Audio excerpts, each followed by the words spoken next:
నమస్తే గురూజీ. నమస్కారమ్మా. గురూజీ, అసలు మరుగుమందు అంటే ఏంటి? నిజంగా ఉంటుందా?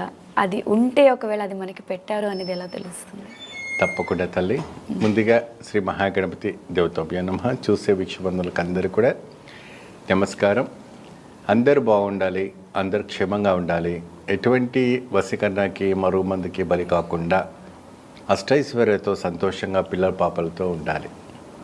సో ఈ మధ్య కాలంలో ఇవి చాలా అరుదుగా అయిపోయింది. సో మెడిసిన్స్ దొరికేటట్టుగానే మరుగుమందులు కూడా దొరక, అంటే మరుగుమందు అనేది ఈ మధ్య కాలంది కాదమ్మా. అది మనకి త్రేత ద్వాపర కలియుగం నుంచి ప్రారంభం నుంచి కూడా ఉన్నవంటి రాజులు మహారాజులు చేసేవంటి ఒక ఆచారం. ఒక రాజ్యం, ఒక రాజ్యాన్ని మనం తెచ్చుకోవాలంటే ఒకళ్ళు ఉన్నవంటి దాసులు ఉంటారు. వాళ్ళు ఏం చేసేవాళ్ళు అంటే రాజుకి మరమ్మత్తు రాసి ఆస్తులన్నీ రాసుకోవడం, చేసుకోవడం, ఆ రాజ్యం వదిలిపెట్టిపోవడం, అటువంటివన్నీ కూడా నేను అంటే ఉదాహరణకు మనం శకునినే చూసుకోవచ్చు. శకుని చేసిన వంటి ఒక ఆలోచనలు ఈ రోజుల్లో ఎవరు కూడా చేయకపోవచ్చు. ఆయన ఇంత పెద్ద విలన్ ఎవరు ఉండకపోవచ్చు. కానీ శకునిని పూజించే వాళ్ళు కూడా ఉన్నారు. శకునికి ఒక ఆలయం కూడా ఉంది కొన్ని ఊర్లలో. సో వాస్తవానికి ఏదైనా నిప్పు ఉంటే కానీ పొగ రాదు, పొగ ఉంటేనే నిప్పు రాదు అని ఒక సామెత. సో అక్కడ నెగిటివ్ రోల్ లేకపోతే ఇక్కడ మీకు పాజిటివ్ రోల్ రాదు, అంతే కదా. సో కాబట్టి ఎవరైనా కూడాను చేసే అంటే ఈ మరుగుమందు ఎందుకు పెడతారు? ఈ భార్యాభర్తలకి, ప్రేమికులకి, మరి ఎవరికైనా ఇష్టమైన వాళ్ళకి, లేదంటే ఇంకా ఏదైనా ఆస్తులు బాగా ఉందంటే వాళ్ళకి ఈ మరుగుమందు పెట్టడం వల్ల ఏం జరుగుతుందంటే ప్రాణాలే పోతాయి.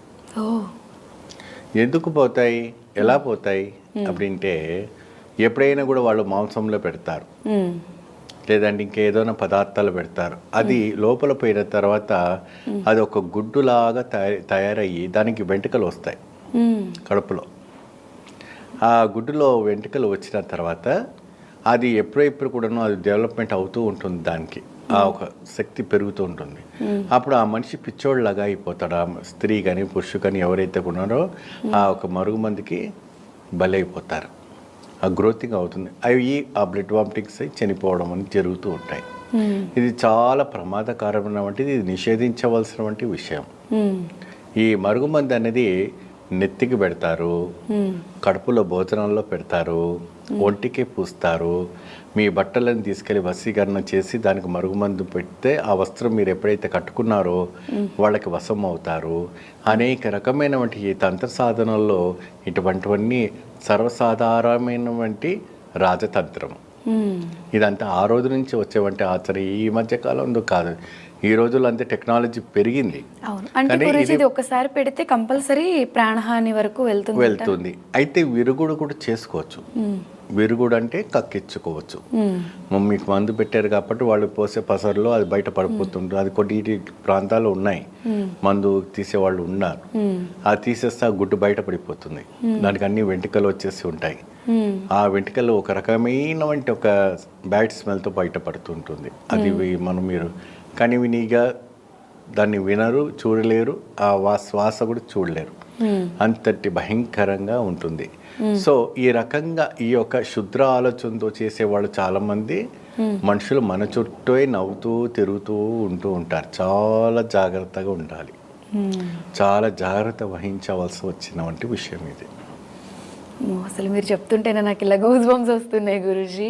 అంటే దీనికి విరుగుడు కూడా చేయడం వల్ల అంటే ఎప్పట్లా నార్మల్గా అయిపోతుంది? విరుగుడు అంతా మేము చేస్తాము. వాళ్ళకి ఎటువంటి వశీకరణ చేసినా, ఏ తంత్ర సాధన చేసినా మన కేరళ సాంప్రదాయం ప్రకారంగా మన కేరళ సాంప్రదాయం వంటి తంత్ర సాధన ద్వారా వాళ్ళని విరుగుడు చేసి వాళ్ళని మామూలు మనిషిగా చేస్తారు. ఇక్కడ ఈ ఒక దానికి 3 శక్తులు చాలా అవసరం. 3 శక్తులను పూజ చేస్తారు. ఒక శక్తి కాళీ, రెండవ శక్తి చోటానికర్ భగవతి, మూడవ శక్తి వచ్చేసి విష్ణుమాయ టెంపుల్ త్రిశూర్లో ఉంటుంది, త్రిశూర్లో. ఇది తాంత్రిక, మాంత్రిక, యంత్ర, మంత్ర, యక్షిణి, మాయ మరి చేతబడి, భానుమతి ప్రయోగాలకు అతీతమైనటువంటి దేవత ఎవరంటే విష్ణుమాయ. ఈ విష్ణుమాయ వచ్చేసి దున్నపోతు పైన కూర్చొని ఉంటారు. ఈయన అన్ని సాధారణంగా ఈ విష్ణు పడవ మీద ఉంటారు, కానీ ఇక్కడ విష్ణుమాయ టెంపుల్ ఏంటంటే దునపోతు ఆకృతితో ఉంటారు. ఇక్కడ ఆయనకి విభిన్నమైనటువంటి నైవేద్యాలు పెడుతుంటారు. విభిన్నంగా అంటే ఇప్పుడు శైవంగా పెట్టేది కాదు, మద్యపానీయము చేపలు అవి నైవేద్యం పెట్టి పూజలు చేస్తారు ఇక్కడ విష్ణుమాయ టెంపుల్లో.